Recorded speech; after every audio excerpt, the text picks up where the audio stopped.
भावना, अक्षय जैन, त्रिलोक सिंह अरोड़ा, कुमार भारतीय, जयंती जैन और रवि यादव जी।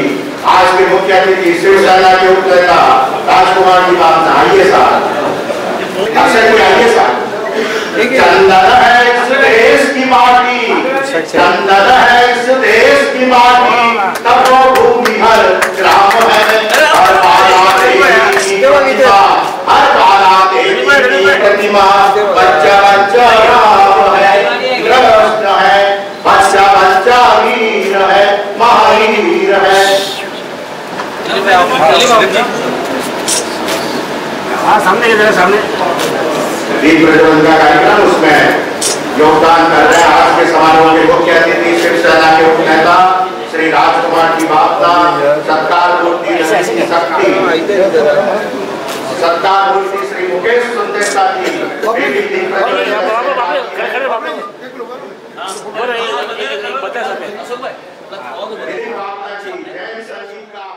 कवि सम्मेलन का हम शुभारंभ करेंगे, उसका संचालन करेंगे कवि त्रिलोचन सिंह अरोड़ा।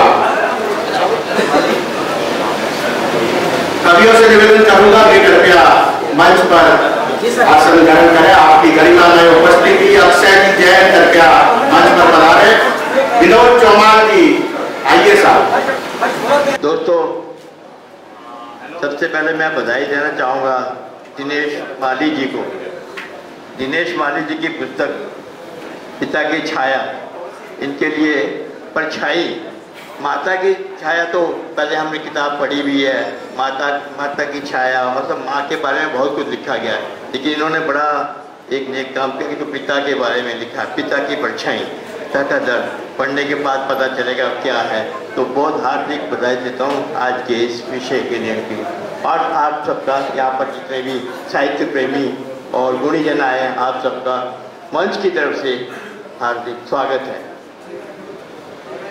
दोस्तों, जहाँ तक गोष्ठी का सवाल है, यहाँ पर जितने भी कवि बैठे हैं एक से एक बढ़कर, और ये सारे कोई भी कवि परिचय का मोहताज नहीं है। जब एक एक करके ये सामने आएंगे तो आपको पता चलेगा तो ये मतलब किस पद्धति के हैं। और मैं परमादरणीय मंच में उपस्थित सभी को रवि यादव का सादर प्रणाम। सर्वप्रथम यहाँ पर उपस्थित सभी अतिथियों को 4 पंक्तियां समर्पित है कि कितने हैं खुश नसीब हम जो आप पधारे, चंद्र प्रभा चमक उठी आंगन में हमारे, आए हैं आप तो लगता है मुझे यूं जैसे सुदामा के घर श्री कृष्ण पधारे, जैसे सुदामा के घर श्री कृष्ण पधारे। बहुत बहुत शुक्रिया। सुबह दोपहर फिर शाम रात होती है, उदास होता है दिल और आंख रोती है, मेरी हर मुश्किलें आसान आकर कर देती, वो कोई और नहीं माँ की दुआ होती है, वो कोई और नहीं माँ की दुआ आती है। सर्वप्रथम माँ को नमन करते हैं, माता सरस्वती के गुणगान। वीरावादिनी शारद माता, मुझ पे दया कर दो, ओ माँ झोली मेरी भर दो। वीरावादिनी शारद माता। गीतकार शैलेंद्र जी की कि तू जिंदा है, तू जिंदगी की जीत का यकीन कर, तू जिंदा है, तू जिंदगी की जीत का यकीन कर, अगर कहीं है स्वर्ग तो उतार ला जमीन पर, अगर कहीं है स्वर्ग तो उतार ला जमीन पर, हजार भेष धर के आई मौत तेरे सामने, हजार भेष धर के आई मौत तेरे सामने, मगर तुझे न छल सकी चली गई वो हार कर, मगर तुझे न छल सकी चली गई वो हार कर। तू जिंदा है, तू जिंदगी की जीत का यकीन कर, तू जिंदगी की जीत का यकीन। हमें यकीन करना ही पड़ता है कि हम जिंदा हैं। तो मेरी शुरुआत में उस टर्टर की कविता से यहाँ पर शुरुआत करता हूँ कि आजकल अंग्रेजी बोलना, इंग्लिश बोलना एक फैशन की बात हो गई है। छोटे बच्चे से लगाकर बड़े तक सब अंग्रेजी बोलने में अपनी शान समझते हैं, अपनी फैशन समझते हैं और अपने आप को बड़ा होशियार समझते हैं। लेकिन मेरे लाडले भाइयों और बहनों, क्या आपको पता है ये अंग्रेजी भाषा कितनी अजीब है?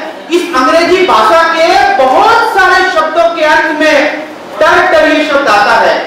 इस अंग्रेजी भाषा भाषा के बहुत सारे शब्दों के अंत में टर ये शब्द आता है और ऐसे कुछ टर शब्द मैं आपके समक्ष प्रस्तुत करने जा रहा हूं जिसे सुनकर आपको जरूर हंसना आएगा। एकदम अलग रचना है जो शायद आज तक कभी आपने सुनी नहीं होगी। इस छोटी सी रचना में मैंने जन्म से लगाकर जवानी तक और जवानी से लगाकर बुढ़ापे तक हमारे जीवन में क्या क्या होता है उसका सुंदर चित्रण इस छोटी सी कविता में मैंने करने का प्रयास किया है। यहाँ पर जितने भी लोग हैं उनसे मैं निवेदन करता हूं जहां कहीं भी आपको अच्छा लगे आप तालियों से समर्थन कीजिएगा, सुनेगा।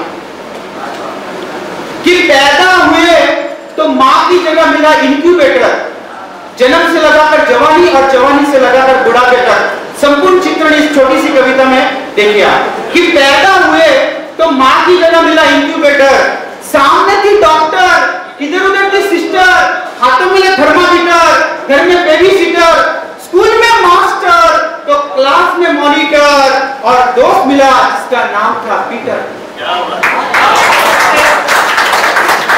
देखिए हम कौन सी सदी में जी रहे हैं? 21वीं सदी में जी रहे हैं शांतिलाल जी साहब, 21वीं सदी में जी रहे हैं। और इस सदी में अगर किसी का पगार कम हो या तनख्वाह कम हो तो उसका गुजारा ठीक ढंग से चल नहीं सकता।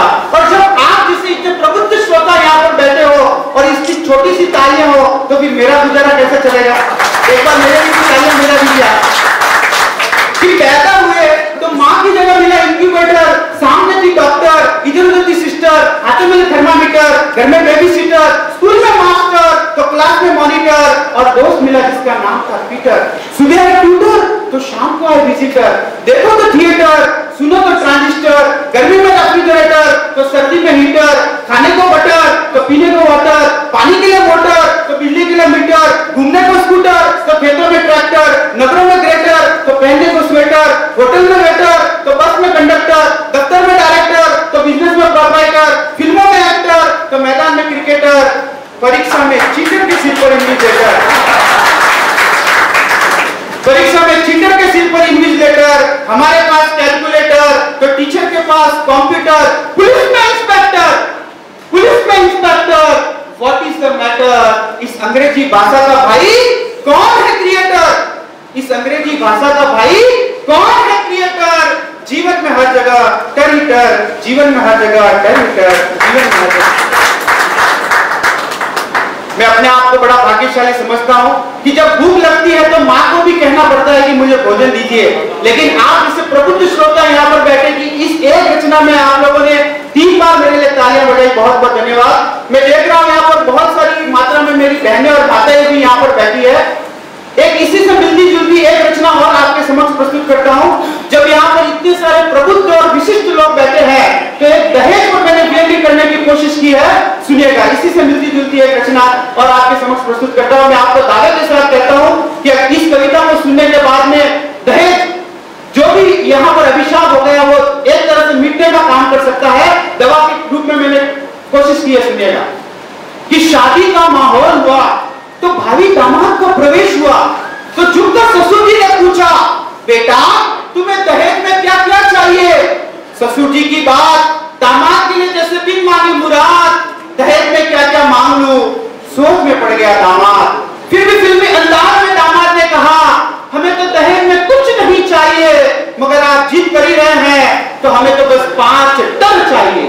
सुनकर ससुर जी बोले, बेटा ये टन क्या है? तो मारते फिल्मी डायलॉग, फिल्मी अंदाज में दामाद ने कहा, टर अर्थात मोटर, टर अर्थात मोटर, स्कूटर, ट्रांजिस्टर, रेफ्रिजरेटर और कंप्यूटर। अब सुनकर ससुर जी मुस्कुराए और बोले, बेटा 5 टर क्यों? हम तो तुम्हें बहुत सारे टर देना चाहते हैं। देखो हम तुम्हें दे रहे हैं अपनी डॉटर, देखो हम तुम्हें दे रहे हैं अपनी डॉटर जिसके हाथ में होगा हंटर, जिसके हाथ में होगा हंटर, जो बनवाएगी तुमसे मटर और टमाटर, जिंदगी भर तुम लोगों के वेटर। क्या ख्याल है मिस्टर? क्या ख्याल है मिस्टर? क्या ख्याल है मिस्टर? देखिए अभी भी जिनके हाथ नहीं खुल रहे हैं मैं उनसे निवेदन करूंगा जहां कहीं भी अच्छा लगे, बहुत ही सुंदर काव्य मंच है, बड़ा मंच है यहाँ पर, और जिनको भी अच्छा लगे तालियों से समर्थन कीजिएगा। देखिए हम कवि लोग, हमारी बाहर बहुत इज्जत है। देखो आज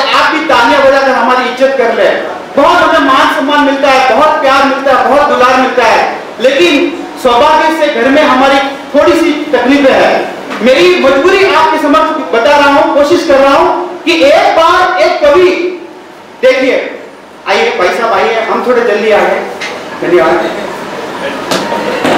देखिए एक बार एक कवि अपने घर से गुम हो जाता है, अपने घर से खो जाता है, अपने घर से लापता हो जाता है, तो उसकी बीवी किस तरह से अपने खोए हुए पति के लिए विज्ञापन देती है, उसका चित्रण मैं आपके समक्ष करने जा रहा हूं। एकदम अलग रचना है, सुनिएगा। आज मैं कोशिश करूंगा एकदम अलग अलग रचना आपको सुनाऊं। कि एक बार एक कवि अपने घर से गुम हो जाता है, तो उसकी पत्नी इस तरह से अपने खोए हुए पति के लिए विज्ञापन देती है, सुनिएगा। वो अखबार में इस तरह से लिखवाती है कि हे मेरे 12 बच्चों के बाप, तुमने किया है बहुत बड़ा पाप। तुम आदमी हो या कसाई, तुम्हें जाते जाते इतनी शर्म भी नहीं आई? अरे जाना ही था तो कम से कम आधे बच्चे तो अपने साथ ले जाते और इतने ही मेरे पास छोड़ जाते, मगर पूरी की पूरी पलटन मेरे लिए ही छोड़ गए हो। एक इंजन से पूरे 12 डब्बे छोड़ गए हो। जब कभी इनसे बहुत तंग हो जाती हूँ तो सिर्फ एक ही बात कहकर इन्हें डराती हूँ कि अगर नहीं मानोगे तो तुम्हारे कवि बाप को मैं वापस बुलवा दूंगी और उनसे तुम्हें ढेर सारी कविताएं सुनवा दूंगी। ये सुनते ही बच्चे सहम कर चुप होने लगते हैं, अरे कुछ तो डर कर रोने भी लगते हैं। इसलिए तुम्हारी आंखों की अगर पूरी शर्म न बह गई हो और थोड़ी सी भी बाकी रह गई हो तो मुझसे एक वादा जरूर करना, तो मुझसे एक वादा जरूर करना, अब तुम कभी वापस घर लौट कर मत आना, अब तुम कभी वापस घर लौट कर मत आना, जहां चाहे वहां कविताएं सुनाते रहना, मगर मनी ऑर्डर हर महीने बराबर भिजवाते रहना। और अंत में लिखती है, तुम्हारे प्राणों की प्यासी, तुम्हारे प्राणों की प्यासी श्रीमती सत्यानाथी, श्रीमती सत्यानाथी, श्रीमती सत्यानाथी। देखिए मुझे आदेश हुआ था कि एक क्रिकेट की मैं रचना जरूर सुनाऊं। इस रचना में शायद आप लोगों को हंसना नहीं आए, एक संदेश देने की कोशिश करूंगा। जब इतने प्रबुद्ध और विशिष्ट लोग यहाँ पर बैठे हैं और आज बहुत ही सुंदर काव्य मंच का यहाँ पर कार्यक्रम हो रहा है, तो एक जाते जाते अंतिम रचना, संदेशात्मक रचना आपके समक्ष प्रस्तुत करूंगा और उसके बाद में मैं अपना स्थान ग्रहण करूंगा। कि आजकल देखिए छोटे बच्चे से लगाकर बड़े तक सब क्रिकेट में बहुत रुचि रखते हैं। अभी देखिए आईपीएल आ रहा है तो आईपीएल में भी लोग बहुत इंटरेस्ट लेते हैं, और जब से हमारा वर्ल्ड कप हम लोगों ने जीता है 50-50, तब से तो क्रिकेट एकदम उफान पर है। लेकिन मेरे लाडले भाई और बहनों, हार्दिक जी सुनिएगा, क्या आपको मालूम है हमारे जीवन की ऐसी बहुत सी बातें हैं जो क्रिकेट से मिलती है। राजकुमार जी, हमारे जीवन की ऐसी बहुत सी बातें हैं जो क्रिकेट से मिलती है, या मैं यूं कह दूं कि हमारा जीवन ही एक क्रिकेट है तो कोई अतिशयोक्ति नहीं होगी। हमारे जीवन की कौन कौन सी बातें क्रिकेट से मिलती है, इसका सुंदर चित्रण मैंने करने का प्रयास किया है, सुनिएगा। एक संदेशात्मक रचना देकर फिर अपना स्थान ग्रहण करता हूं कि सृष्टि के महान स्टेडियम में धरती के विराट पिच पर समय बॉलिंग कर रहा है, शरीर बल्लेबाज है और परमात्मा की इस आयोजन में अंपायर धर्मराज है। बीमारियां, उपाधियां, व्याधियां फील्डिंग कर रही है, प्राण आपके विकेट है, जीवन एक विकेट है। इस डे नाइट मैच में रचनात्मक कार्यों के जलवे दिखाने हैं, इस डे नाइट मैच में रचनात्मक कार्यों के जलवे दिखाने हैं, सांसों के सीमित ओवरों में सर्जन के रन बनाने हैं। गिल्लियां उठ जाने का अर्थ है सांसें टूट जाना, एलबीडब्ल्यू यानी हार्ट अटैक और दुर्घटना में मर जाना, रन आउट हो जाना है। यह बेनिफिट ऑफ डाउट किसी को नहीं दिया जाता, हार्दिक जी, यह बेनिफिट ऑफ डाउट किसी को नहीं दिया जाता और कोई भी नॉट आउट नहीं रहता। सीमा पर शहीद होने वाला कैच आउट कहलाता है। आत्महत्या, सुसाइड का मतलब हिट विकेट और हत्या, मर्डर का मतलब स्टंप आउट हो जाना है।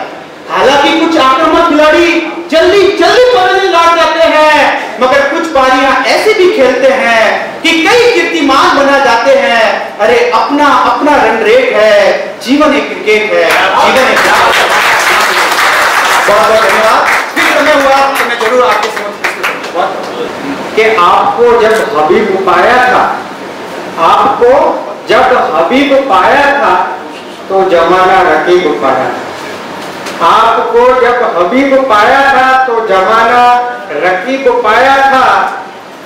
मुलाकात हो गई थी यूं, बस मुलाकात हो गई थी यूं, क्यों लगा नसीब पाया, क्यों लगा नसीब पाया था। एक गजल सुनाता हूं आपको कि हम पुराने रिवाज बदलेंगे, हम पुराने रिवाज बदलेंगे तब कहीं ये समाज बदलेंगे। शेर अच्छा लगे गा दीजिएगा कि हम पुराने रिवाज बदलेंगे तब कहीं ये समाज बदलेंगे। बात कल की नहीं उसे छोड़ो, बात कल की नहीं उसे छोड़ो, हम सभी मिलके आज बदलेंगे। हम सभी मिलके, जज्बा है, हम सभी मिलके आज बदलेंगे। और क्या मिला रोने और गाने से, क्या मिला रोने और गाने से, सुर के साथ साज बदलेंगे और चाहते हैं बहुत कुछ करना। इस शेर का दाद देना कि चाहते हैं बहुत कुछ करना, वक्त का भी मिजाज बदलेंगे, वक्त का भी मिजाज बदलेंगे। और स्पर्श प्यारा अगर कहीं पाए, स्पर्श प्यारा अगर कहीं पाए, जिंदगी का अंदाज बदलेंगे, जिंदगी का अंदाज बदलेंगे। और एक ऐसी दूसरी रचना है, गजल है वो भी, कि पंखों में आसमान होता है, पंखों में आसमान होता है, पांव तले कब जहान होता है। पंखों में आसमान होता है, पांव तले तब जहान होता है। राजकुमार जी, हौसले तब कामयाब होते हैं जब इरादा जवान होता है, हौसले तब कामयाब होते हैं जब इरादा जवान होता है। और मेरे आज के यंगस्टर भाइयों के लिए कि ना बसेरा अगर रहे कोई, ना बसेरा अगर रहे कोई, घर वही बस मकान होता है, घर वही। आजकल बुजुर्ग माँ बाप को वृद्धाश्रम में छोड़ देते, उसको उसके लिए है कि ना बसेरा अगर रहे कोई, घर वही बस मकान होता है, माँ बाप से ही घर बनता है। और आंसू ही क्यों मिले मोहब्बत में, आंसू ही क्यों मिले मोहब्बत में, प्यार में क्या लगन होता है, प्यार में क्या लगन होता है। और आखिरी के स्पर्श पाया सही यहाँ मैंने, स्पर्श पाया सही यहाँ मैंने, तर्जनी पे गुमान होता है, तर्जनी पे गुमान होता है। पंखों में आसमान होता है, पांव तले तब जहान होता है। धन्यवाद, धन्यवाद। चंद ठोकरों से जिंदगी पस्त नहीं होती, पंछी फिर उड़ने की आस पैदा कर, फिर उड़ने की आस पैदा कर। और अब मैं रवि यादव जी को कविता पाठ के लिए इन पंक्तियों से की कि इश्क वाले आंखों से आंखों की बात समझ लेते हैं। रवि यादव, इश्क वाले, इश्क वाले बड़े मुकाबले हैं, समझे ना। अभी तो मतलब नाम वाले मंच से तैयार थे, समझे ना। तो पहले तो उनके इसी खुलासा कर दूं कि तू बोल या ना बोल, तेरे बोलने न बोलने का गम नहीं, तू बोल या ना बोल, तेरे बोलने न बोलने का गम नहीं, तेरे देखने की अदा भी तेरे बोलने से कम नहीं। चलो, हम बंदूक तीर न तलवार होनी चाहिए, और करना है कश्ती पार तो पतवार होनी चाहिए। इस दुनिया से नफरत की आग भी बुझ जाएगी, सबके दिलों में प्यार की बौछार होनी चाहिए, सबके दिलों में प्यार की बौछार होनी चाहिए। और एक बार आप लोग मेरे लिए नहीं, अपने लिए जोरदार तालियां बजा दीजिए। अपने बहुत बहुत शुक्रिया सर। चार पंक्तियां समर्पित है। यहाँ पर देखिए आज की राजनीतियां कैसे कैसे चल रही है। सर जी आप हैं सामने, ललित जी सामने बैठे हुए, इसे करने की तरह साहस हो रहा है कि कहते हैं हम ये मेरा भारत महान है, कहते हैं हम ये मेरा भारत महान है, डर डर के जी रहे हैं, खतरे में जान है, और खूने जिगर से सींच कर करता है पैदा रोटी, फिर भी हमारे देश का भूखा किसान है, फिर भी हमारे देश का भूखा किसान है। तो आप ये लोग देखते होंगे कि हर जगह लिखा रहता है कि मेरा भारत महान, मेरा भारत महान, मेरा भारत महान। तो एक व्यंग रचना है कि कहते हैं मेरा भारत महान है, डर डर के जी रहे हैं, खतरे में जान है, खूने जिगर से सींचकर करता है पैदा रोटी, फिर भी हमारे देश का भूखा किसान है। तो भारत के लोगों का देखो कितना प्यारा नारा है और सबसे सुंदर सबसे अच्छा भारत देश हमारा है। लेकिन लगी होड़ जब नेताओं की, बढ़ते गया घोटाला है और खा गए यूरिया समझ के शक्कर, बोले स्वाद निराला है। खा गए यूरिया समझ के शक्कर, बोले स्वाद निराला है। शक्ले तो है उषा जैसी, खाते पशु का चारा है। कितना सुंदर कितना प्यारा भारत देश हमारा है। तो राजनीति के घोटाले में मंदिर मस्जिद बन जाने दो, राजनीति के घोटाले में मंदिर मस्जिद बन जाने दो। बहुत बढ़ गई है जनसंख्या, आपस में मर जाने दो, बाद में आकर देती सांत्वना, कैसे मरा बेचारा है। कितना सुंदर कितना प्यारा भारत देश हमारा है। तो राजनीति के घोटाले में भारत की क्या हाल हुई है। हर वस्तु का भाव बढ़ गया, महंगी भाजी दाल हुई है। कभी न देखी ऐसी हालत जैसी कि इस साल हुई है, और महंगाई ने कमर तोड़ दी, हाल बड़ी बेहाल हुई है। सोना गले से नीचे उतरा, गरम प्याज का पारा है। कितना सुंदर कितना प्यारा भारत देश हमारा है। लेकिन कैसा भी हो, देश अपना है और हमें गर्व है कि हम एक भारतवासी हैं। इसलिए 4 पंक्तियां समर्पित करना चाहूंगा कि हरा भरा खेत और खलिहान प्यारा लगता है। हरा भरा खेत और खलिहान प्यारा लगता है, बच्चों बुजुर्गों से खानदान प्यारा लगता है। चीन जापान अमेरिका में चाहे जो भी हो, हमको तो अपना हिंदुस्तान प्यारा लगता है। हमको तो अपना हिंदुस्तान प्यारा लगता है। यहाँ पर हमारी माताएं बहनें बैठी हुई हैं। अब यहाँ पर पिता की परछाई का लोकार्पण होने वाला है, तो मैं एक माँ की रचना आप लोगों के सामने प्रस्तुत करना, जिसका शिक्षक करना कि देती हो जन्म सबको, देती हो सहारा, तुम धन्य हो माँ जिसने इस जग को संवारा। तुम धन्य हो माँ जिसने इस जग को संवारा। बच्चों को जन्म देकर मर मर के जीती हो, शिशु को पिलाया दूध खुद आंसू पीती हो। लड़की भी तुमको प्यारी, लड़का तो है प्यारा। तुम धन्य हो माँ जिसने इस जग को संवारा। उंगली पकड़ के तुम ही चलना सिखाती हो, उंगली पकड़ के तुम ही चलना सिखाती हो।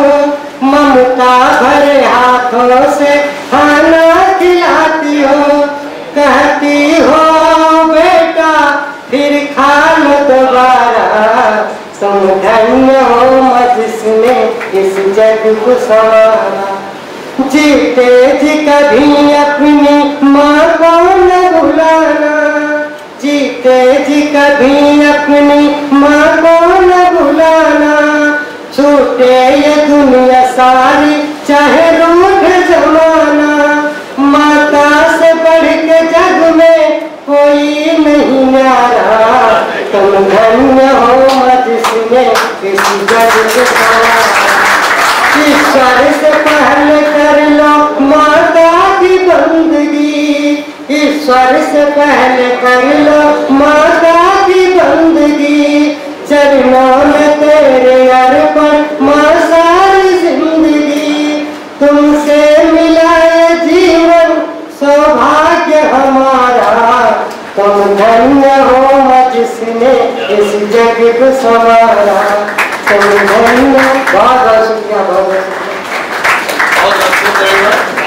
उपस्थित देवियों और देवताओं को कुमार भारती का सप्रेम नमस्कार।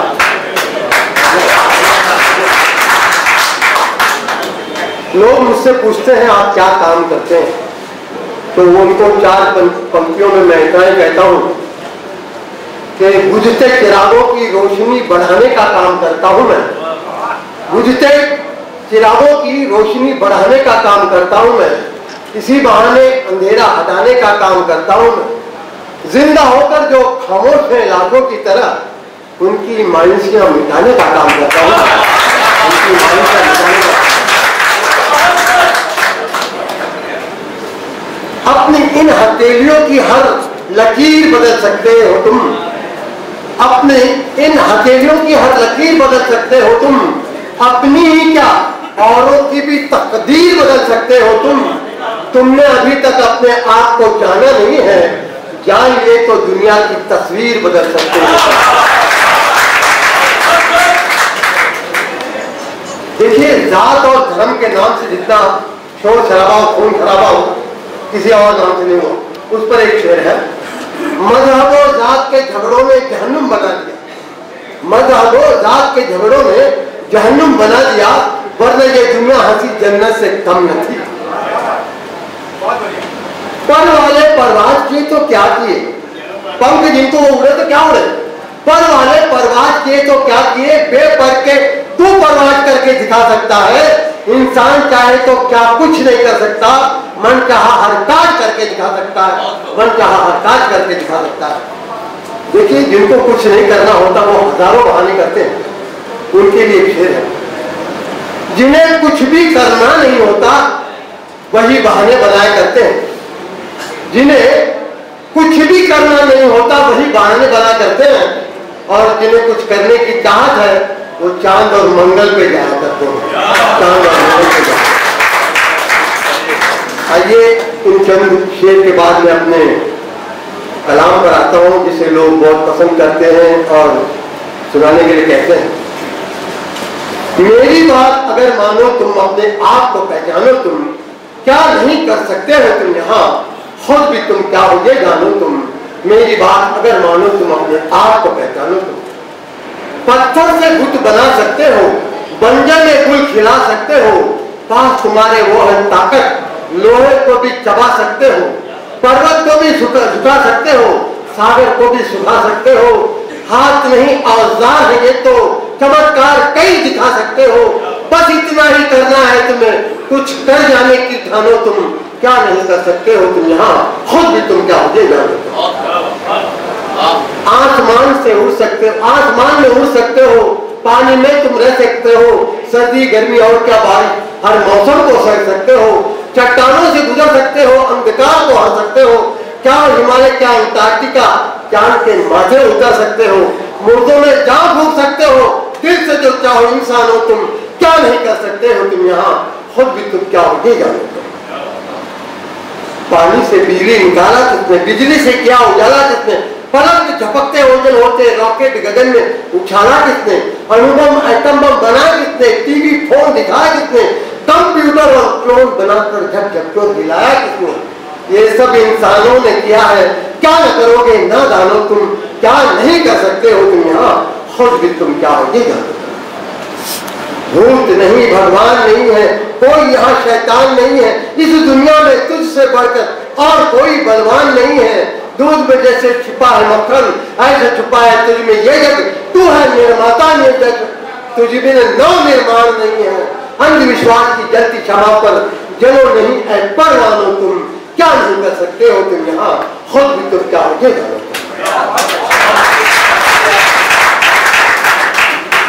राम और कृष्ण भी इंसानी थे, गौतम नानक इंसानी थे, इन साते पैगंबर भी यहाँ साई जीसस इंसानी थे।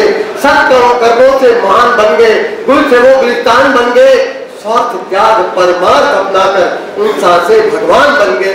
बड़ो शून्य से विश्व बनाओ, इस भाव के ऐ भगवान हो तुम, क्या नहीं कर सकते हो तुम यहाँ, खुद भी तुम क्या हो ये जानो। आखिरी बंद है, देखो जिंदगी कितनी हंसी है, नामुमकिन या कुछ भी नहीं है। नेपोलियन बोनापार्ट कई साल पहले कह गया, impossible is nothing in the world, impossible word itself says I am possible. तो देखो जिंदगी कितनी हंसी है, नामुमकिन या कुछ भी नहीं है। सागर को पार जाती वो नदियां जो कभी भी यहाँ रुकती नहीं है। तुम्हें भी आगे बढ़ना होगा, तूफानों से लड़ना होगा, सांस से चलते ही जिंदगी इसे हमेशा चलना होगा। दीवानगी से हासिल करोगे अपनी मुराद, दीवानो तुम, क्या नहीं कर सकते हो तुम यहाँ, खुद भी तुम क्या हो ये जानो तुम। मेरी बात अगर मानो तुम, अपने आप को पहचानो तुम, अपने आप को पहचानो तुम, अपने आप को। इसके बाद एक मांग है, एक राष्ट्रीय कौमी एकता की, उसे मैं आपके सामने पेश कर रहा हूँ। हिंदू मुस्लिम सिख ईसाई सब है भाई भाई, आपस में क्यों बैर रखे हम और क्यों करें लड़ाई। हिंदू मुस्लिम सिख ईसाई सब है भाई भाई, आपस में क्यों बैर रखे हम और क्यों करें लड़ाई। सबने देखकर लहू है सींचा गुलिस्तान ये प्यारा, सबने देखकर लहू है सींचा गुलिस्तान ये प्यारा। सबका हक है इस पर भाई सबको जान से प्यारा, सबका हक है इस पर भाई सबको जान से प्यारा। फिर क्यों करता है यहाँ कोई किसी की यूं ही बुराई, आपस में क्यों बैर रखे हम और क्यों करें लड़ाई। हिंदू मुस्लिम सिख ईसाई सब है भाई भाई, आपस में क्यों बैर रखे हम और क्यों करें लड़ाई। कौन है वो जो लड़ाता है उसे जानो और समझाओ, प्यार ही सच्चा धर्म है भाई प्यार की ज्योति जगाओ। प्यार करो एक दूजे से क्यों करते हाथापाई, आपस में क्यों बैर रखे हम और क्यों करें लड़ाई। इस धरती का टुकड़ा टुकड़ा करने वालों सुनो तुम, बहकावे में किसी के आकर मूर्ख तो न बनो तुम। अपनी अकल से काम करो तुम बात सुनो न पराई, आपस में क्यों बैर रखे और क्यों करें लड़ाई। देश के दुश्मन देश में ही है बाहर से कई ज्यादा, देश के दुश्मन देश में ही है बाहर से कई ज्यादा। कोई नेता कोई डाकू कोई स्मगलर कोई दादा, गांधी गौतम और नानक के लोग बने क्यों कसाई, आपस में क्यों बैर रखे हम और क्यों करें लड़ाई। आवाज दो हम एक हैं, आवाज दो हम एक हैं, आवाज दो हम एक हैं, हम एक हैं, हम एक हैं। नेता अफसर सेठ जी, नेता अफसर सेठ जी, कावे रोज मलाई जी। नेता अफसर सेठ जी, कावे रोज मलाई जी। बाकी जनता को मिले सूखी रोटी पानी जी। नेता अफसर सेठ जी, कावे रोज मलाई जी। बाकी जनता को मिले सूखी रोटी पानी जी। कैसे नेता लोग कैसे मजा करते देखिए आपको। नेताजी तो मौज उड़ाते जनता के सेवक बनकर, नेताजी तो मौज उड़ाते जनता के सेवक बनकर। भ्रष्टाचार में लिप्त रहते हैं सेठों से पैसा लेकर, भ्रष्टाचार में लिप्त रहते हैं सेठों से पैसा लेकर। पर जनता की समस्या का बिल्कुल भी नहीं है ध्यान जी। नेता अफसर सेठ जी रोज खाए मलाई जी। और ये जो अफसर लोग क्या करते हैं, अफसर जी तो मौज उड़ाते जनता के सेवक बनकर, अफसर जी तो मौज उड़ाते जनता के सेवक बनकर।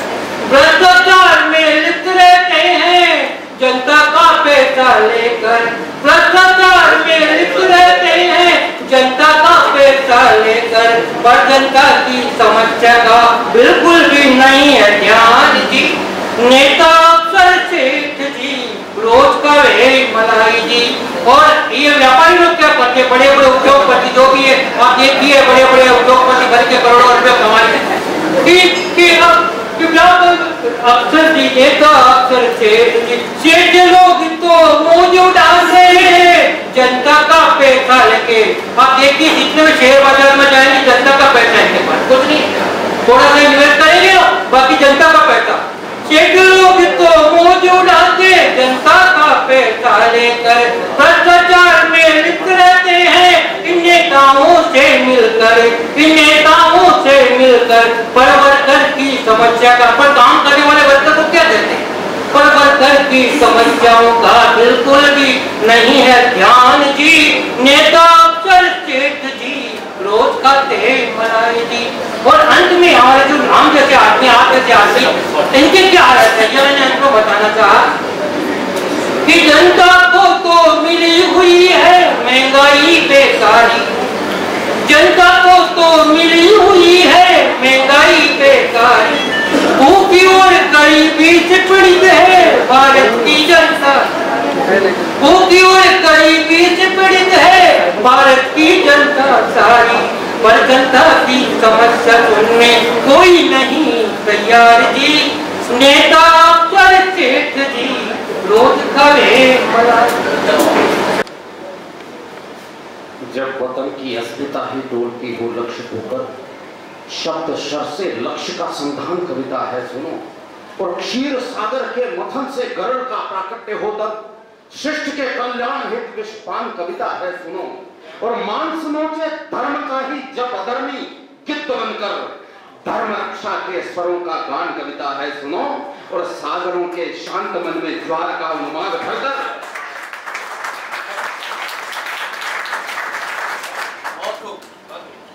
मैं पंक्ति पूरी करता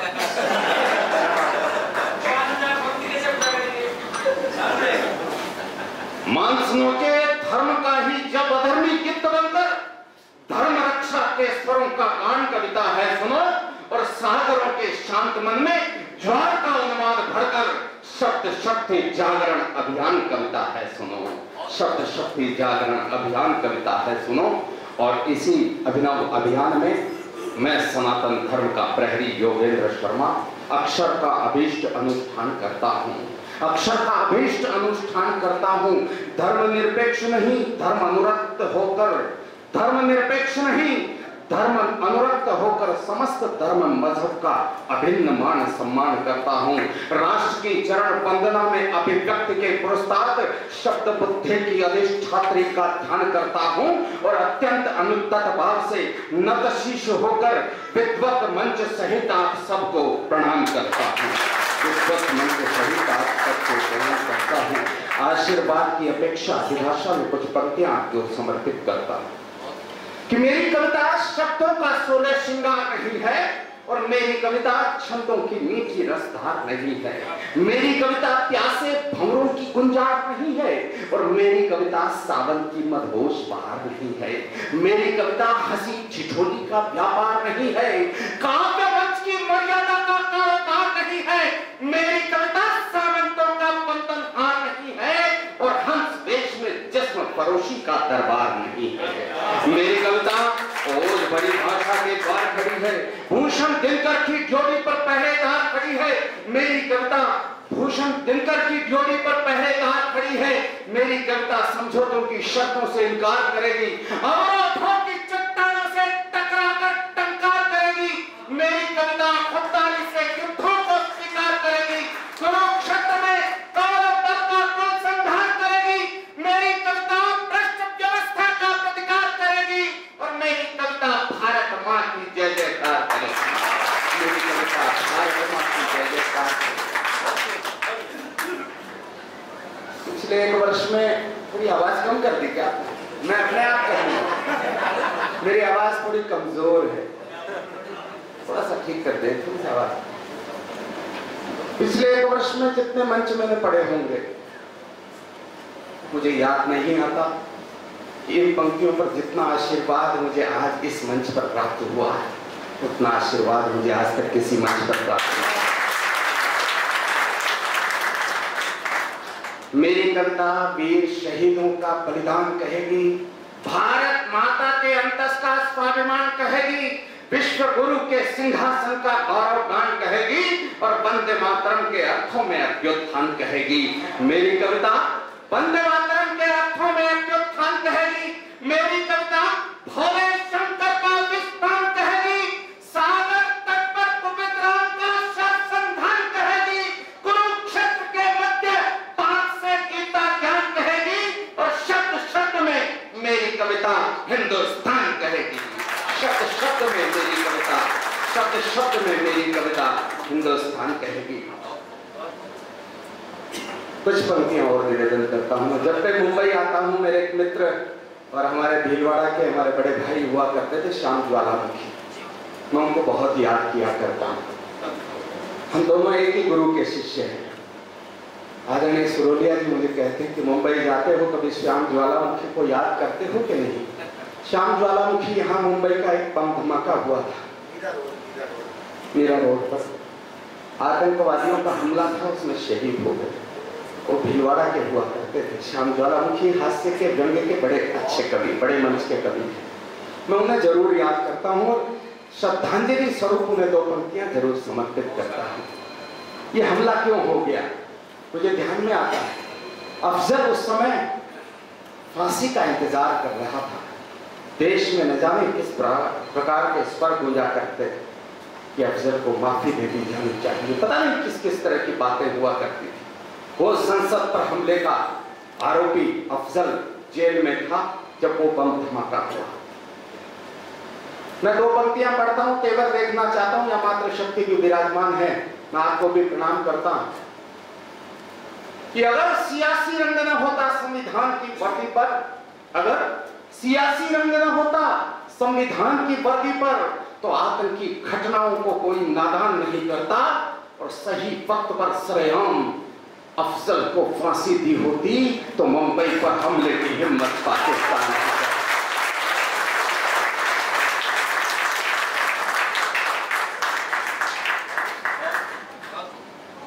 की। एक पप्पू का बयान है था। पप्पू सब देश आप हंस रहे हैं। हिंदुस्तान के पप्पू की बात ही नहीं कर रहा, पाकिस्तान के पप्पू की बात कर रहा। हर देश का पप्पू अलग अलग होता है। मैं पाकिस्तान के बिलावल भुट्टो की बात करता हूँ। उसने कहा कि कश्मीर हमें नहीं मिला तो हम छीन कर ले लेंगे। 9 दिन बाद मेरे देश का प्रधान अमेरिका की धरती पर, और उन्होंने कहा कि हम उस पाकिस्तान से भी मित्रता चाहते हैं। दोस्तों मेरे भाइयों, मैं 120 करोड़ लोगों की भावनाओं को अपनी कलम के माध्यम से उकेरने की कोशिश करता हूँ। फिर 2 पंक्तियां 4 पंक्तियां आपके बीच रखता हूँ। आपकी कसौटी पर इस अदालत में उन पंक्तियों का फैसला लेना चाहता हूँ, निवेदन करना चाहता हूँ कि पृथ्वीराज की भूलों वाले पन्ने वापस मत खोलो। यह माता बहनों की उपस्थिति गौरवान्वित कर रही, इस कार्यक्रम को गौरवान्वित कर रही है। मुझे लगता है कि मैं कहा भी करता हूं, इस देश को आजादी चरखा काटने से नहीं मिली।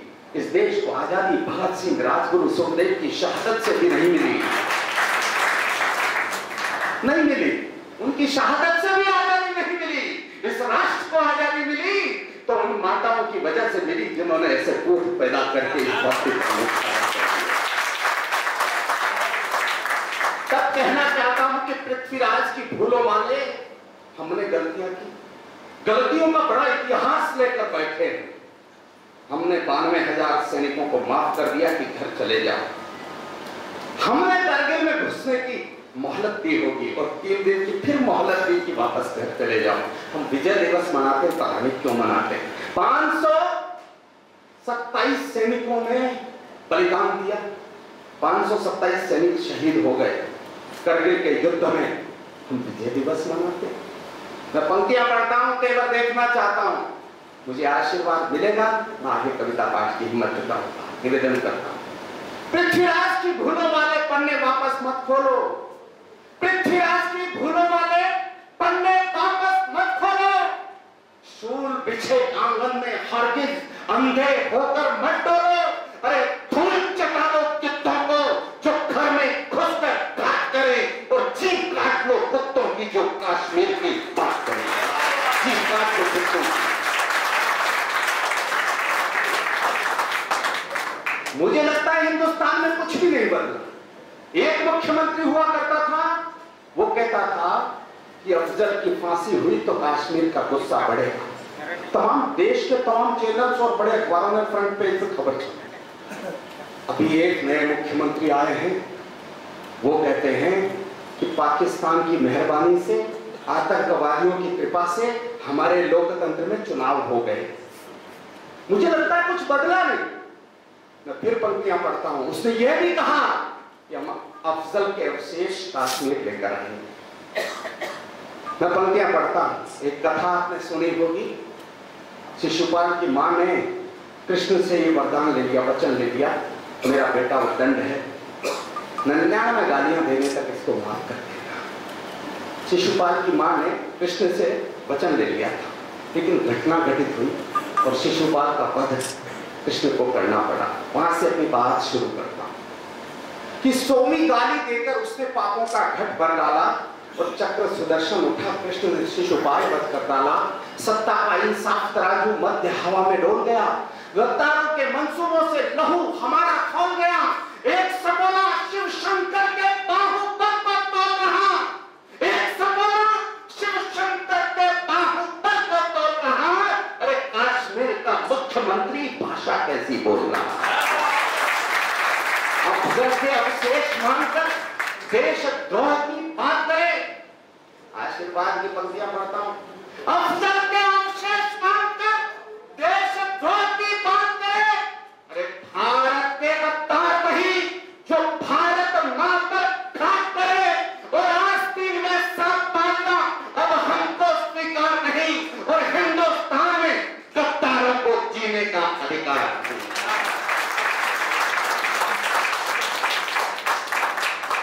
कटते हुए वृक्ष से कुल्हाड़ी ने कहा, एक चित्र दिखाना चाहता हूं, एक टिप्पणी करना चाहता हूं।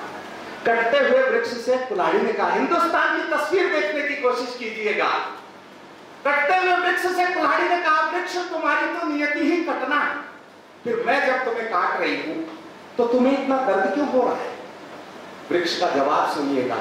वृक्ष ने कहा, कुल्हाड़ी मेरे ही वंश का अंश जब मेरे विध्वंस का कारण बन गया हो और ये वंश मुझे मेरी छाती पर झेलना पड़ रहा हो तो दर्द होना स्वाभाविक है।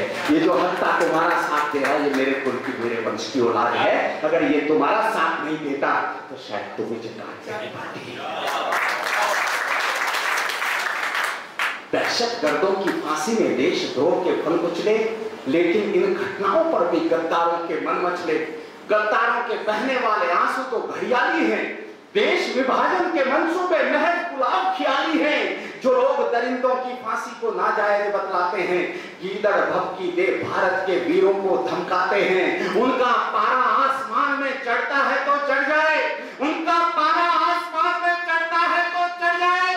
कश्मीर का गुस्सा बेशक बढ़ता है तो बढ़ जाए, लेकिन गीदड़ भभकी सुनकर ये दिग्गज तोड़ नहीं सकते और भारत की धरती पर तुम ये भाषा बोल नहीं सकते।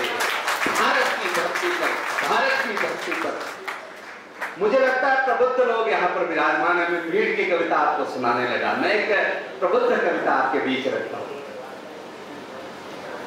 समय ज्यादा हो गया क्या?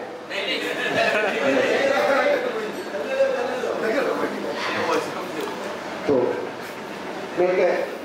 वैसे मुझे लगता है कि सब प्रबुद्ध लोग यहाँ पर विराजमान है। एक एक व्यक्ति मुझे 1,000 श्रोताओं के बराबर नजर आ रहा है। इतना प्रबुद्ध व्यक्तित्व यहाँ पर, एक अच्छा सदन विराजमान है। मैं कोशिश करता हूँ कि एक कविता तो कोई क्या लिखेगा जब 13 ग्रंथ के रचिता तुलसीदास कहते हैं कि कवित विवेक एक नहीं मोरे, सत्य कहूं लिखी कागज कोरे। जब तुलसीदास जी ये बात कहते हो तो हमारी क्या औकात है मंच पर हम अहंकार के वश अपने आप को कवि कहलाकर आपके समक्ष खड़े होने की पता नहीं क्यों हिम्मत कर जाते हैं, लेकिन ये शायद माँ शारदा की मेहरबानी है जो ऐसा हो जाए ऐसा है। शब्दों की सुरसरी बहती है पर वर्णिनी चरण भिगोती है, नवरस के मन मोती चुनकर छंदों की माल पिरोती है, गागर में सागर भरकर जब रचना करती है ब्रह्मसुता, मन दृढ़ से निश्चित धार बहे तब जाकर कविता होती है। माननीय अध्यक्ष जी को समर्पित करना चाहिए।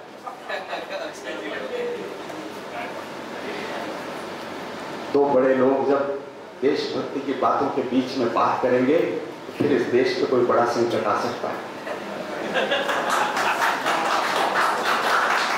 दो बड़े लोगों से मेरी गुजारिश, मुझे थोड़ा सा माफी चाहता हूँ, कविता का माहौल दें। मैं एक छोटी सी रचना आपके बीच समर्पित करने की कोशिश करता हूँ।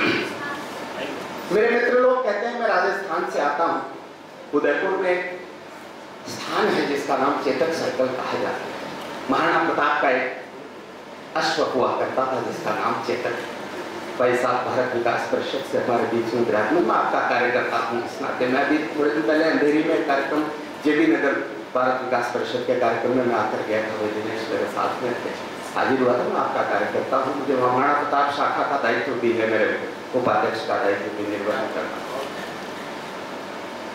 उस चेतक सर्कल में एक खास बात है, एकमात्र पूरे विश्व में एकमात्र चेतक की प्रतिमा है जिस पर महाराणा प्रताप आरूढ़ रही है। अकेले चेतक की प्रतिमा है और उनका एक पांव चेतक का आगे का एक पांव जमीन से उठा हुआ है, 3 पांव जमीन पर टिके हुए हैं। हम कभी लोग वहां से निकल रहे थे, मैंने प्रश्न कर दिया अपने भाई बड़े भाई से किसी से कि मैंने कहा एक पांव जमीन से उठा हुआ, 3 पांव जमीन पर टिके हुए हैं। उन्होंने कहा बेवकूफ, घोड़ा जब खड़ा होता है तो उसके 3 पांव ही जमीन पर टिके होते हैं, एक पांव जमीन से उठा हुआ रहता है। लेकिन मेरी दृष्टि कहां चली गई, एक छंद पढ़ के अपनी कविता कराना चाहता हूं कि हो अभिलाषा मातृभूमि के आंचल से आलिंगन की। आज 9 मई है और 9 मई को महाराणा प्रताप की जयंती है। महाराणा प्रताप की जयंती तारीख के हिसाब से 9 मई को है, बाकी 20 मई को उनकी तिथि के हिसाब से जयंती 20 मई को आएगी। छंद पढ़ता हूं कि हो अभिलाषा मातृभूमि के आंचल से आलिंगन की, तो छोड़ सकल संसार कदम में वाड़ धरा पर धर लेना। हो जिज्ञासा देशभक्ति के महासागर में मज्जन की, तो हल्दी खाटी माटी का मस्तक पर लेपन कर लेना। हो मनोकामना खुददारी और स्वाभिमान के दर्शन की। जब हल्दी घाटी का युद्ध चल रहा था, घायल महाराणा प्रताप अश्वचेतक पर आरूढ़, बेहोशी की अवस्था, चेतक का एक पांव कटा हुआ, आधा लटका हुआ पांव, युद्ध भूमि से चेतक महाराणा प्रताप को लेकर बाहर निकल रहा है। एक 18 फुट चौड़ा नाला, बहता हुआ नहीं, खाली नाला, इतनी गहरी खाई थी, उसको कूदना। कटे हुए पांव के चेतक ने महाराणा प्रताप की जान को बचाने के लिए अपनी जान पर खेलकर जो कर्तव्य दिखाया, 18 फुट चौड़े नाले को कूदकर जो उस किनारे पर जो सबसे पहले पांव टिक गया, शायद वही पांव जो उधर जाकर सबसे पहले शहीद हो गया, वो उन 3 पांव से ऊपर उठ गया होगा। तब उसके उस पांव के उस खुर को प्रणाम करना चाहता हूं। हमारा ही देश है जहां जानवर तक अपने स्वामी के लिए अपनी जान न्यौछावर कर रहा है। अभी एक कविता भी हो रही थी कि कुत्ते वफादार क्या हो गया थे, वफादार अफ्रीका, ऐसा कहते हैं। पिछले दिनों तक केजरीवाल जी को यह भ्रम था कि कुत्ते वफादार होते हैं। अब उनको पता लग गया कि वफादार भी कभी कभी कुत्ते हो सकते हैं। और ये तो अभी अच्छा हुआ जो सलमान खान की फांसी रुक गई, नहीं तो मेरा तो रिश्वत और पैसे से विश्वास ही उठ जाता। मैं छंद पढ़ता, मैं अपने विषय पर रहना चाहता कि हो अभिलाषा मातृभूमि के आंचल से आलिंगन की, तो छोड़ सकल संसार कदम में वाड़ धरा पर धर लेना। हो जिज्ञासा देशभक्ति के महासागर में मज्जन की, तो हल्दी घाटी माटी का मस्तक पर लेपन कर लेना। हो मनोकामना खुददारी और स्वाभिमान के दर्शन की, तो राणा प्रताप की मूरत के चरणों में वंदन कर लेना। पर संकल्प शहादत स्वामी भक्ति संगम का चंदन पाना हो, तो अश्व शरीरा चेतक के खुर का अभिनंदन कर लेना। अश्व शरीरा चेतक के खुर का अभिनंदन। मेरे मित्र लोग कहते हैं कि हमारा राष्ट्र तो विश्व गुरु था, विश्व गुरु है और विश्व गुरु रहेगा। लेकिन जिस देश में अनामिका जैसे कांड हो जाए, दिल्ली में सरेआम मेरी बहन की इज्जत लूटी जाए, वो देश और कुछ भी हो सकता, विश्व गुरु नहीं हो सकता। कभी रहा होगा इतिहास हमारा, लेकिन आज विश्व गुरु होने की पुनः यात्रा करने पर जब भारत तैयार हो गया हो, तब एक कविता आपके बीच रखना चाहता हूं, निवेदन करता हूं कि सिंहासन के स्तुति गान में शब्द नहीं लिख सकता मैं, और चाहे जितना मोल लगा दो कलित नहीं लिख सकता मैं। आतंकवाद अलगाववाद से कभी नहीं लिख सकता मैं, और कायरता के गीत गजल और छंद नहीं लिख सकता मैं सैनिक के साथ रहूंगा जो सीमा पर खड़ा हुआ, देश के स्वाभिमान की खातिर खुददारी से अड़ा हुआ। लाखों शूल बिछा दो पथ में, एक कदम भी नहीं रुकेगा, और घर घर आग लगा दो भी नहीं झुकेगा। कितने दीप बुझा दोगे तुम, कितने दीप बुझा दोगे तुम, अरे नित्य नया दीप जलेगा और अब जो दीप प्रज्वलित होगा वो तूफान से भी नहीं बुझेगा। उस दीप ज्योत की ज्वाला लेकर, उस दीप ज्योत की ज्वाला लेकर लंका दहन शुरू होगा। तारुण्य ताप की ताकत से अब भारत विश्व गुरु होगा। तीन रंग का नहीं वस्त्र ये ध्वजा देश की शान है।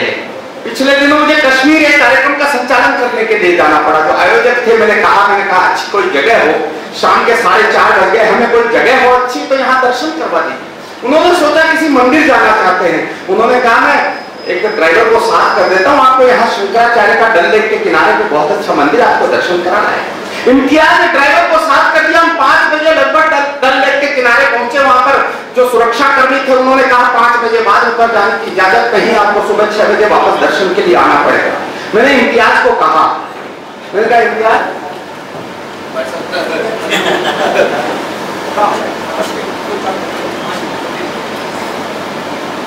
मुझे ड्राइवर ने कहा, मैंने ड्राइवर को कहा, मैंने कहा इम्तियाज तुम्हारे गाड़ी का तेल भी जल गया और हमें भगवान के दर्शन भी नहीं हुए। इम्तियाज ने कहा कि गाड़ी का तेल जल गया ना साहब, मेरे जिगर का खून भी जल जाए तो चिंता नहीं, मैं सुबह 6 बजे आकर आपको भगवान के दर्शन करूंगा। मैंने कहा तुम्हारे जैसे देशभक्तों के होते हुए यहाँ पर तिरंगे क्यों जला दिए जाते हैं? तब उसने कहा कि ये तो साहब आप नहीं जानते क्या, ये तो राष्ट्र की राजनीति है जिसने कश्मीर को यहाँ लाकर खड़ा कर दिया, वरना सारे लोग कश्मीर में गंदे रहे। मैं पंक्तियां पढ़ता हूं कि तीन रंग का नहीं वस्त्र ये ध्वजा देश की शान है। वतन परस्ती श्रद्धा शक्ति संबल स्वाभिमान है। यही है गंगा, यही हिमालय, यही हिंद की जान है। और तीन रंग में रंगा हुआ ये अपना हिंदुस्तान है, जिसकी खातिर फांसी झूले लहू मिलाया माटी में। वही तिरंगा अपमानित है कश्मीर की घाटी में। असम्मान तिरंगे ध्वज का किसी दशा में नहीं सहेंगे। देशद्रोही किसी देश में देश धरा पर नहीं रहेंगे। दिल्ली तुम्हें बचाना होगा, मान तिरंगे प्यारे का, वरना कैसे दौर थमेगा भारत के बंटवारे का। वरना कैसे दौर थमेगा, वरना कैसे दौर थमेगा भारत के बंटवारे का। देशभक्ति के सागर में अब भीषण द्वार शुरू होगा। तारुण्यता की ताकत से ये भारत विश्व गुरु होगा। ये कविता मैं पूरी पढ़ता, लेकिन आज मुझे लगता है कि समय की सीमा है और मुझे संकेत हुआ, इसलिए मैं अपनी बात को यहाँ विराम देना चाहता हूँ इन पंक्तियों के साथ कि मुझको बुझाने के लिए है आंधियां घनघोर, पर आंधियों में भी सदा जलता रहूंगा। तेज धारे भी बहाने के लिए आविष्ट तत्पर, धार के विपरीत भी बढ़ता रहूंगा। है करोड़ों सूर्य लेकिन फैसला मेरा निरंतर, है करोड़ों सूर्य लेकिन फैसला मेरा निरंतर।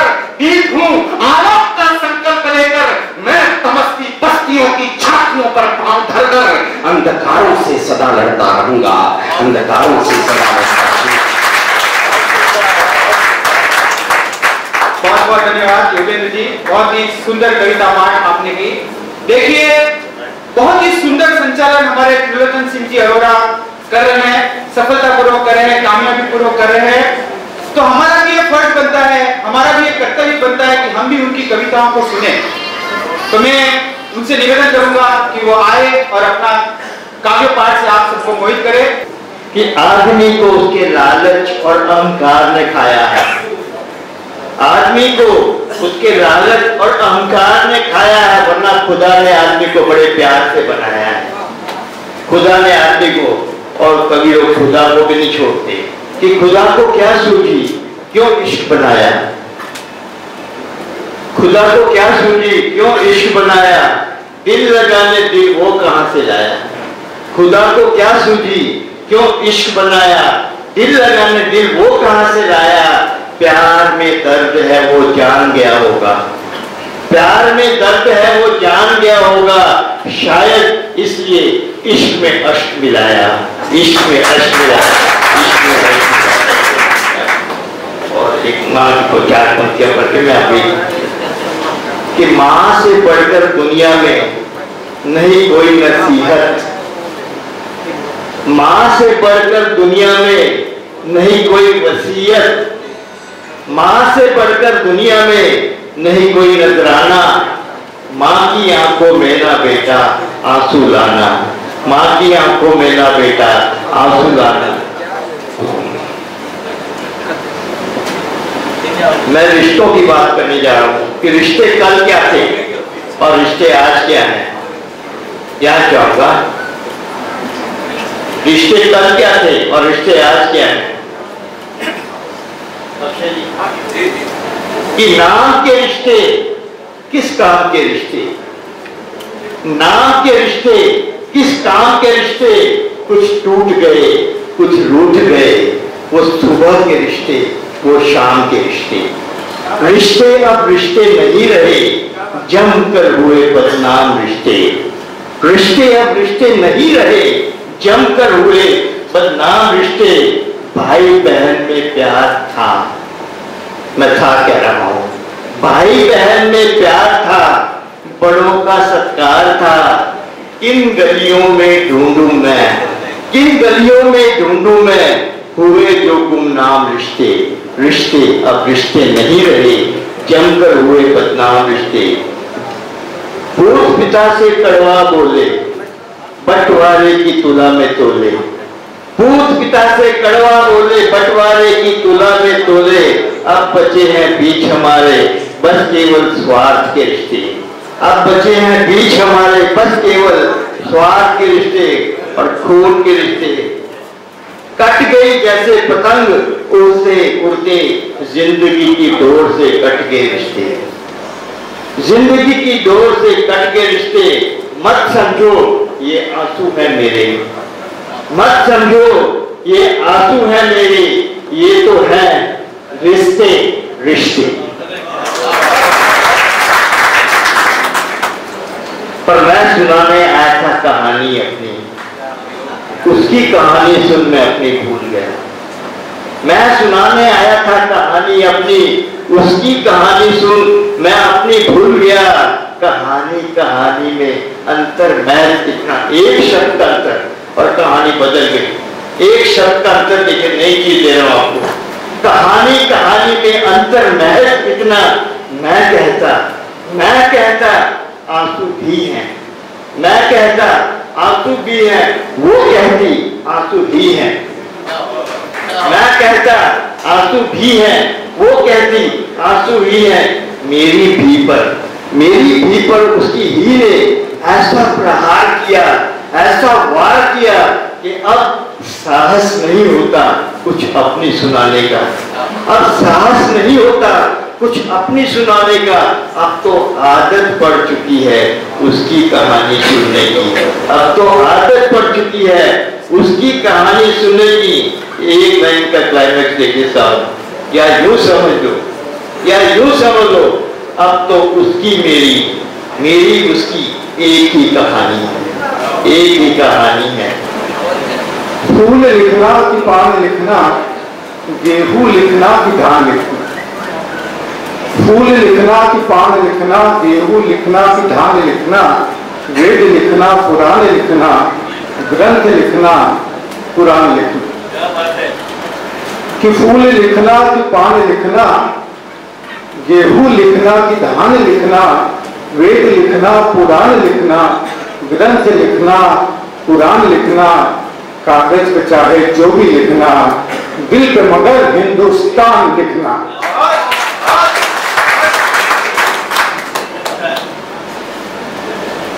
दोस्तों, वंदे मातरम के साथ आप सबका अभिवादन।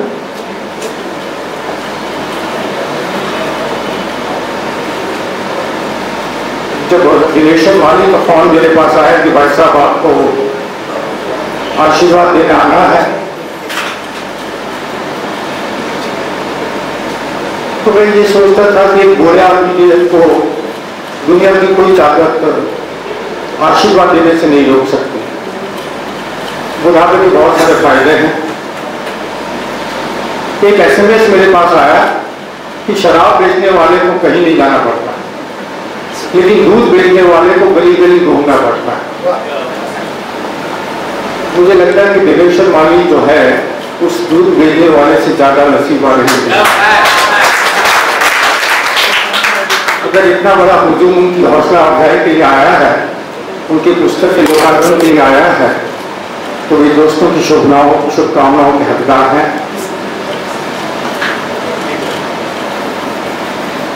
माँ पर बहुत अच्छे शेर मुनव्वर राना ने कहे हैं। एक शेर मैं आपको सुनाना चाहता हूँ। दुकान को उन्होंने शेर में दुकान लिखा है और मकान को मकान लिखा है कि किसी के हिस्से में मकान आया, कि किसी के हिस्से में मकान आया, किसी के हिस्से में दुकान आई। मैं घर में सबसे छोटा था, मेरे हिस्से में माँ आई।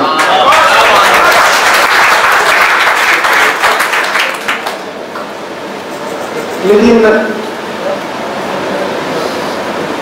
जीवन जब पूरा होता है वो बिना पिता के नहीं हो सकता। मुझे बहुत खुशी हुई जब दिनेश्वर माली ने पिता पर कविताएं लिखी और अपने संग्रह का नाम भी रखा पिता की परछाई। मुझे एक अच्छा शेर याद आया कि पिता से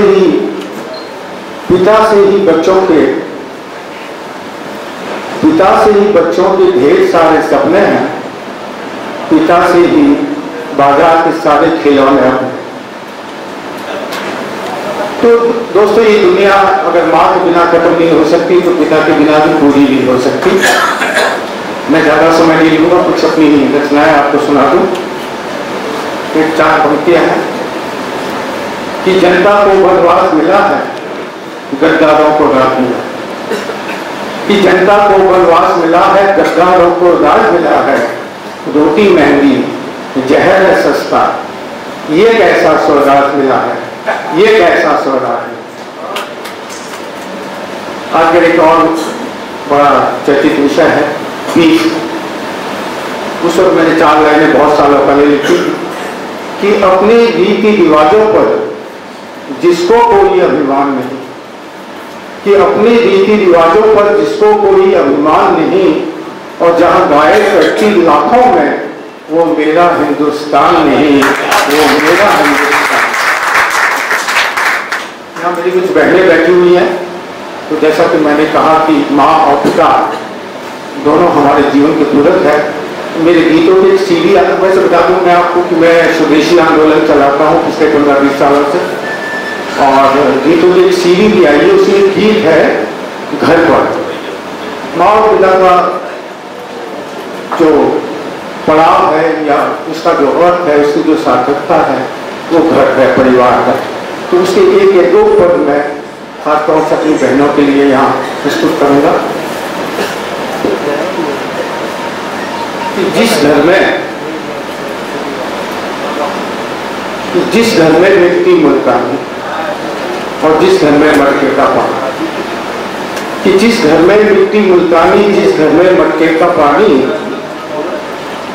और जिस घर में तुलसी की पूजा, जिस घर में मीठा खरबूजा, कि जिस घर में मिट्टी मुल्तानी।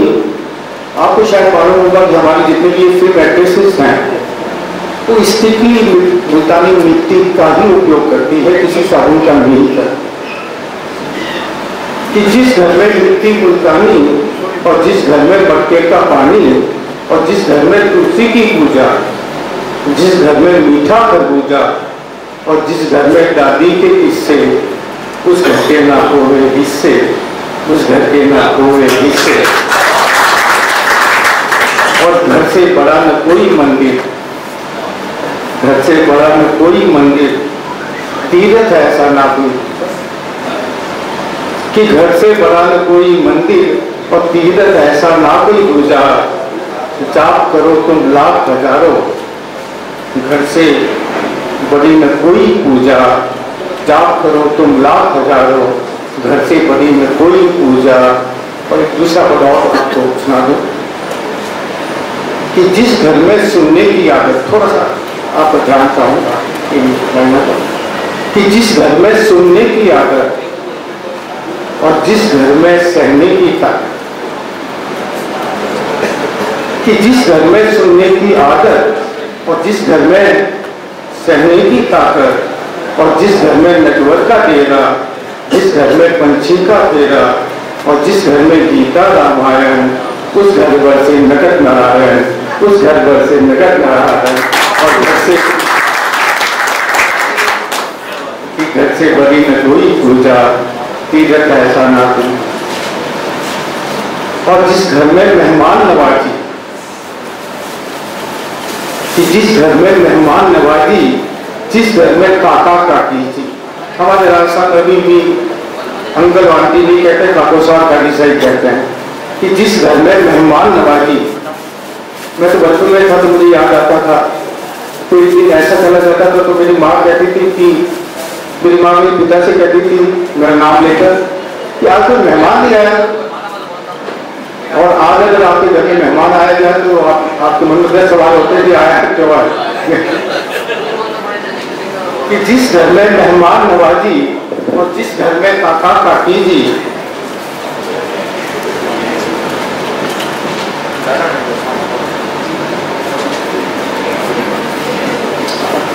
ये थोड़ा सा है कि जिस घर में आटे की चक्की, जिस घर की ईंटें हो पकती, कि जिस घर में आटे की चक्की, मेरे घर में तो अभी भी है, मेरे गांव में मैं केसूरी का रहने वाला हूँ, फांगना के बहुत आसपास, कि जिस घर में आटे की चक्की और जिस घर की ईंटें हो पक्की, जिस घर में नारी का मान, जिस घर में पुरखों की शान, कि जिस घर में नारी की शान और जिस घर में पुरखों की शान और जिस घर में सूरज की किरणें, मतलब घर ऐसा बनाया जाता था कि सुबह सुबह धूप आ गया।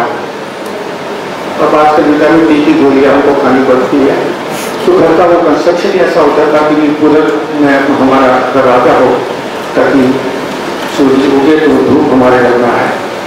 खैर अभी वास्तु शास्त्र में बहुत माहौल बिगाड़ दिया है, पता नहीं चलता कि जिस घर में सूरज की किरणें, उस घर में खुशियों के झरने, और घर से बड़ा में कोई मंगे, तीरथ ऐसा ना कोई दूजा। एक बार और सुना दूं आपको, थोड़ा सा अच्छा लगा कि जिस घर में मेहमान नवाजी और जिस घर में काका काकी जी, जिस घर में दलिए का सीरा, जिस घर में ठंडा जलजीरा, कि जिस घर में दलिए का सीरा और जिस घर में ठंडा जलजीरा, जिस घर में चंपा की डाली, उस घर की बड़ी बात निराली, उस घर की बड़ी बात निराली। और घर से बड़ा न कोई मंगे, तीरथ ऐसा ना कोई दूसरा, चाप करो तुम लाख लगा दो, घर से बड़ी न कोई। एक छोटा सा गीत आपको और सुना दूं। मैं दरअसल राजनीति पर ज़्यादा लिखता हूँ, कॉलम वगैरह भी लिखता हूँ, और बहुत सारी चीज़ें जो है मैंने राजनीति को लेकर ही लिखी है।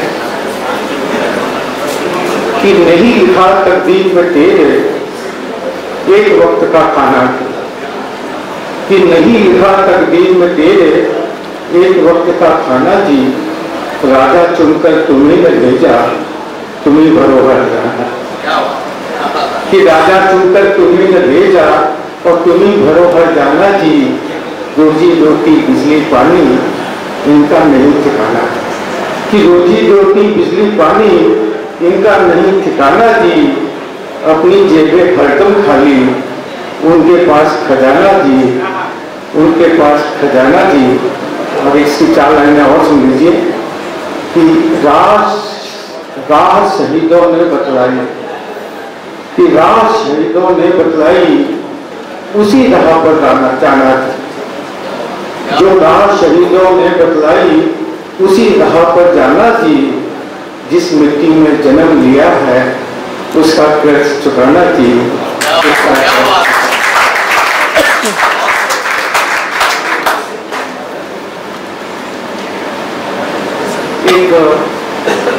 मेरी एक बहुत लंबा गीत है, उसके 3 पद आपको इसलिए सुनाना चाहता हूँ कि जो काम मैं कर रहा हूँ स्वदेशी आंदोलन का, वो उसमें थोड़ा सा रिफ्लेक्ट होता है कि हमारा जीवन किस तरह से वेस्टर्नाइज्ड हो गया है।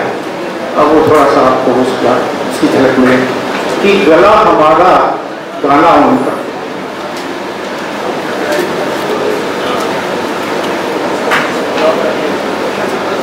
कि गला हमारा गाना उनका, पेट हमारा खाना उनका। कि गला हमारा गाना उनका, पेट हमारा खाना उनका। और कि गला हमारा गाना उनका, पेट हमारा खाना उनका, सड़क हमारी कारें उनकी। कि सड़क हमारी कारें उनकी, संसद में सरकारें उनकी। कि बदन हमारा साबुन उनका, बासमती और जामुन उनकी। कि बदन हमारा साबुन उनका, बासमती और जामुन उनका। देश हमारा नेता उनका। कि देश हमारा नेता उनका, अफसर और अभिनेता उनका। और खेत हमारे फसले उनकी, कॉन्वेंट में नस्लें उनकी। कि खेत हमारे फसले उनकी, कॉन्वेंट में नस्लें उनकी। कलम हमारी, खबरें उनकी। भारत पर अब नजरें उनकी, भारत पर अब नजरें उनकी। आपने मुझे सुना और सहा, उसके लिए बहुत सभी अतिथि अपने शुभ हस्तों से पिता की परछाई काव्य संग्रह, जिसके लेखक है पत्रकार संपादक दिनेश्वर माली, जो आज के कार्यक्रम के निमंत्रक है, आमंत्रक है, संयोजक है, उनके द्वारा लिखित करीब 70 पेज की ये पुस्तक पठनीय है, संग्रहणीय है। सभी इस पुस्तक की प्रति यहाँ से काउंटर से लेकर पधारे, लेकर जाए। अल्पाहार की व्यवस्था रखी गई है, सभी अल्पाहार ग्रहण करके पधारे।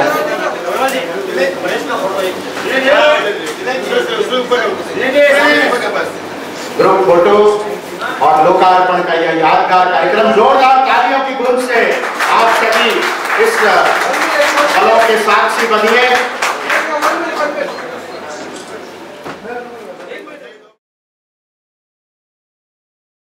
भाई दिनेश और सभी भाइयों और बहनों, कल मदर्स डे है और आप पिता की परछाई है। आप लोग के बैठिए, ये 2 मिनट के लिए बैठ जाइए आप बस। आज मदर्स डे कल है, 10 तारीख है, कल है।